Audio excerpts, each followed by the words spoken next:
Oh, hello YouTube. I've seen Blackberry, the new film from Matt Johnson. Let's watch the trailer and talk about it. Yeah, what can I do for you? Okay, picture a cell phone and an email machine all in one thing. There is a free wireless internet signal all across North America, and nobody has figured out how to use it. It's like the Force. Sorry, have you seen Star Wars? No. That guy is sketchy. I don't think it's sketchy. The guy's a shark. I know how to market it, and I know who we can sell it to. But I want 50% of the company, and I've got to be CEO. I don't know who you think you are, but deal. Are you joking? Okay, so Blackberry, new film written, directed and starring Matt Johnson, who is not someone I was that familiar with ahead of going into this. And so Blackberry, obviously the story about the Blackberry handset, which if you're of a certain age, I'm going to guess over 25, Blackberry was the first smartphone. It was the first phone that had a keyboard and you could send text messages and email. No, you could send text messages before that, but you could send emails on it. And I very remember much kind of working in the early 2000s and people referring to crackberries and going out for lunches and people just been on their phone, which is now commonplace. But, you know, the Blackberry was the first thing that did that. So the film Blackberry is very much about kind of the story of the company. So Matt Johnson and Jay Baruchel. So Jay Baruchel you might recognise for a lot of Judd Apatow stuff, but he was also in Tropic Thunder, and he also does one of the voices, or the main voice, in How to Train Your Dragons, which I've not seen. So Matt Johnson and Jay Baruchel play the two founders of a company called Research in Motion, which ultimately will become Blackberry, and they are early days starting up their company, and they have an idea for a phone that can utilise the internet around them, but they've got trouble starting up, and so they enlist the help of Jim, who is a ruthless salesman, played by Glenn Howerton. So Glenn Howerton, someone again I'm not familiar with, was a totally fresh face to me, but apparently he's in It's Always Sunny in Philadelphia, which I've never seen. So they enlist this sales guy to become the CEO, and he is a ruthless monster that ultimately pushes the company ahead, but at the same time fundamentally begins to change the culture of what makes Blackberry. And that's the story, really. From the outset, I'm going to say I saw it last night. I'm going to say I really like this film. It sits in very much. It's interesting that this year we've got Blackberry coming out, which is about the Blackberry handset, a product most people will be familiar with. And we also had Air come out earlier this year about the Michael Jordan trainer, or Air Jordan trainer. And it's really interesting that these two films have come out about the kind of the true life story around products that we all know and the stories behind them. And in my opinion, both films are really great, interesting films. Now, I haven't heard this said so much about Blackberry, but certainly about Air, I remember people saying, well, it's good, but ultimately it's just about shoe. And basically, to people who say that, I say, fuck you, because basically these are really great workplace dramas, essentially. And I think if you're watching Air or you're watching Blackberry and you're saying, well, it's just about a phone or it's just about a shoe, clearly you're not someone that has had to work in a workplace like an office where there is kind of, you know, every day is a dynamic environment where people are kind of striving for the best. So I think Blackberry I really liked it. It is a really tense, smart workplace drama that's also very funny. And again, this is maybe kind of my age a little bit, but it's about what I think is the recent past, but actually this is over 20 years ago, nearly 30 years ago when the film starts. And it's interesting kind of seeing it in this kind of, you know, they very heavy-handedly in some ways, not to an annoying degree, but they very much kind of play the period of, like, you know, the 90s and the early 2000s. And it's great. I just really like seeing that dealt with on screen. So I definitely would recommend Blackberry.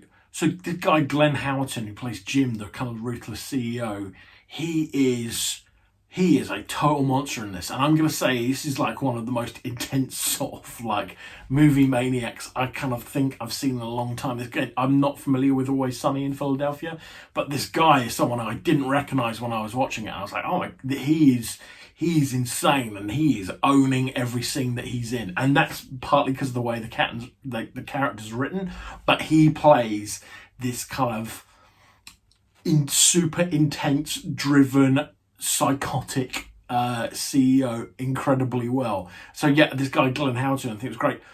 But Jay Baruchel, I think a lot of people will recognise he's great in this as well. He is not he is in some ways very much the straight man of the three leads: Glenn Howerton, Jay Baruchel, and then Matt Johnson, who's also one of the co-founders of Blackberry, and is the director of this film. Jay Baruchel very much plays the straight man. Glenn Howerton is the big scenery chewing kind of monster. Matt Johnson is kind of the lovable kind of goofball who kind of is trying to maintain the intent, that outcast, oddball spirit to what started their company. And Jay Baruchel very much plays a character who's kind of torn between these two worlds. He wants his company to grow, and he acknowledges that sacrifices need to be made for it to be grown, but at the same time he kind of really is struggling with seeing the culture of his company change. So Jay Baruchel I thought was kind of a really interesting turn in this. The film is very much kind of shot with this observational roaming camera in the corner of the room, a style I think we've kind of seen a lot before, but I think that just complementing, I feel like I've said this about a few things, but this has got a really kind of great tense, propulsive feeling to it, where it's always moving ahead, and you get some quite big time jumps in the story between them first starting up the company Blackberry to them being kind of mega successful to, spoilers, their ultimate downfall. But within that, you get these kind of micro, kind of tense, like almost set pieces of where they're going to pitch the phone and they've lost the prototype for it.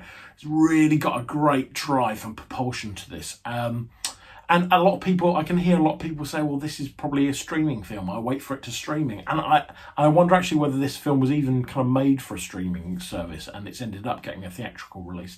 But I would say try and watch this on the big screen if you can, because this is a real... as well as being really tense and having a lot of drive and looking great, this is a film definitely to see with an audience. There are tense reactions in this, there are outlandish reactions in this, and it's got a lot of humour and a lot of heart to it. So I would definitely recommend trying seeing this with an audience if you can. In the UK, it opened Friday, so 2 days ago, and it's a relatively limited release. I don't know how long it's going to hang around for, so if you do have the chance to see it, see it. And I think in the US it came out back in May, so it's been quite a while since it's been released since its original US theatrical release. But I would definitely recommend seeing this with a crowd on the big screen if you can. Blackberry, I really love this. It kind of ticks all the boxes for me in terms of it's got a lot of humour to it, it's really well written, it's very suspenseful, it's crafted in kind of a nice way. And this guy Matt Johnson, so he's the director, writer, and one of the co-leads in it, and it's someone again I didn't know, and I think, wow, I'm really curious to know what this guy is going to move on to do. And like I said, I saw this last night, and I'm kind of keen to kind of see it again. Potentially it could be one of my favourites of the year. But yeah, kind of a really kind of unexpected film, I think, because it doesn't have obvious star power and it is somewhat relying on the Blackberry, people's awareness of the Blackberry product to see it. If you kind of see it around, I would definitely recommend taking a punt to go and see it. It's kind of really great, smart, funny, almost kind of ticks all the boxes really. Other than no female characters thinking about it. If that bothers you, trigger warning, there are no women in the Blackberry story. There are, but they're not big characters. It's a Canadian production. I didn't know Blackberry was Canadian.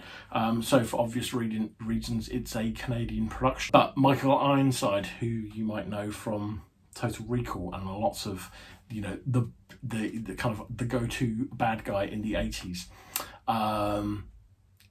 or tough guy in the 80s.